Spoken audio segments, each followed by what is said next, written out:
राधे राधे दोस्तों, हमारे चैनल में आप सभी का स्वागत है। फ्रेंड्स, हम आज जानेंगे कौन थी देवी अहिल्या और कैसे बन गई पत्थर की। चलिए वीडियो शुरू करते हैं। रामायण के पात्रों से हमारे यहाँ बच्चा बच्चा परिचित है।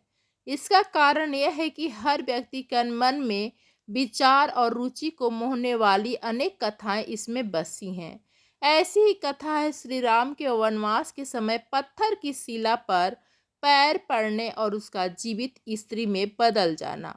यही अहिल्या थी जो राम के स्पर्श से श्राप मुक्त हुई थी। लेकिन यह प्रश्न उठता है कि अहिल्या को श्राप क्यों मिला?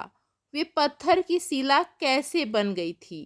भारतीय पौराणिक कथाओं की एक विशेषता यह भी है कि एक कहानी में दूसरी कहानी मिलकर एक कड़ी बनाई जाती है। अहिल्या की कहानी भी कुछ इसी तरह की है। चलिए आज हम जानेंगे। भारतीय पौराणिक कथा के अनुसार अहिल्या महर्षि गौतम की पत्नी थी। ज्ञान में अनुपम अहिल्या स्वर्गिक रूप गुणों से संपन्न थी। अपने अतुलनीय सौंदर्य और सरलता के कारण वे अपने पति की प्रिय थी। इसके साथ ही वे अपने पति के प्रति पूर्ण रूप से समर्पित थी। इससे उन्हें सती अहिल्या का नाम मिला था। दोनों ही पति पत्नी धर्म का पालन करते हुए प्रेम रस से परिपूर्ण दाम्पत्य का निर्वहन कर रहे थे। ऐसे अद्भुत प्रेम को अचानक एक दिन बुरी नजर लग गई। यह बुरी नजर थी देवराज इंद्र की, जो अहिल्या के सौंदर्य पर आसक्त होकर उनका प्रेम पाने के लिए लालायित हो उठा। इंद्र को महर्षि गौतम की दैवीय शक्तियों और सामर्थ्य का ज्ञान था। इसके साथ ही वह अहिल्या के पतिनिष्ठ होने के सत्य से भी परिचित था। इंद्र के पास इन शक्तियों से पार पाने का सामर्थ्य नहीं था, पर वह अहिल्या को भूलना भी नहीं चाहते थे। वे स्वयं को संयमित कर सही अवसर की प्रतीक्षा करने लगा।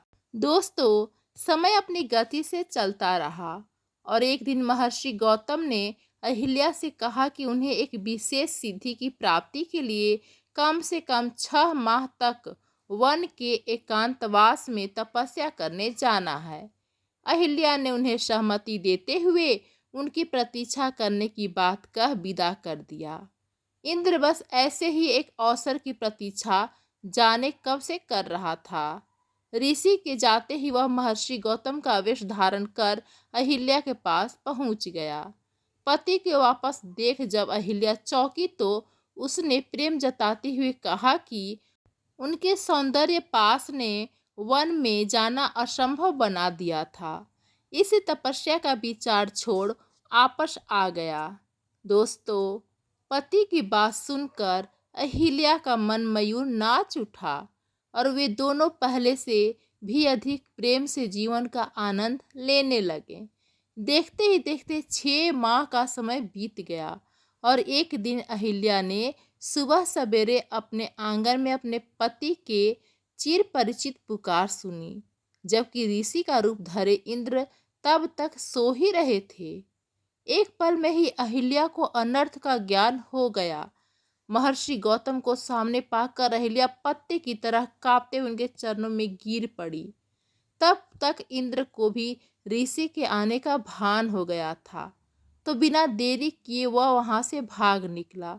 अहिल्या से सारा वृत्तांत जान ऋषि क्रोध से भर उठे और तुरंत ही उन्होंने श्राप दे दिया कि जिस स्त्री को अपने पति के स्पर्श का भान ना हुआ वह जीवित नहीं हो सकती। तन और मन से पत्थर की तरह कठोर व्यवहार किया है तो तू भी पत्थर की ही हो जा। ऋषि के श्राप और अपनी अज्ञानता से निराश अहिल्या ने तब अपने पति को रोते हुए समझाया कि आप इतनी दिव्य शक्तियों से संपन्न हैं। आप मुझे अकेला छोड़कर गए और बीते 6 माह में आपको एक बार भी आभास ना हुआ कि मेरे साथ कोई छल कर रहा है। तो मैं एक साधारण स्त्री हूँ। मैंने अनजाने में अपराध किया है। भले ही मैं पराये पुरुष के साथ रही हूँ, पर मेरा मन पवित्र है, क्योंकि उस पुरुष को मैंने आप यानी अपना पति जानकर ही अपनाया था। तन और मन दोनों से ही मैं अपने पति के साथ थी।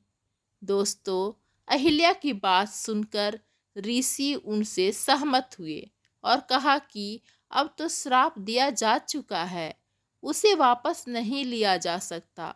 किंतु त्रेता युग में भगवान विष्णु राम के रूप में अवतार लेंगे और वनवास के दौरान तुम्हें स्पर्श करेंगे। उनके स्पर्श से ही तुम्हारा पाप धुलेगा और तुम वापस अपने स्त्री रूप को प्राप्त करोगी।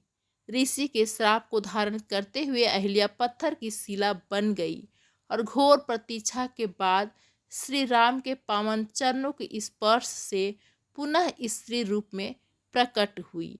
तो दोस्तों, ये थी देवी अहिल्या की कथा। धन्यवाद दोस्तों।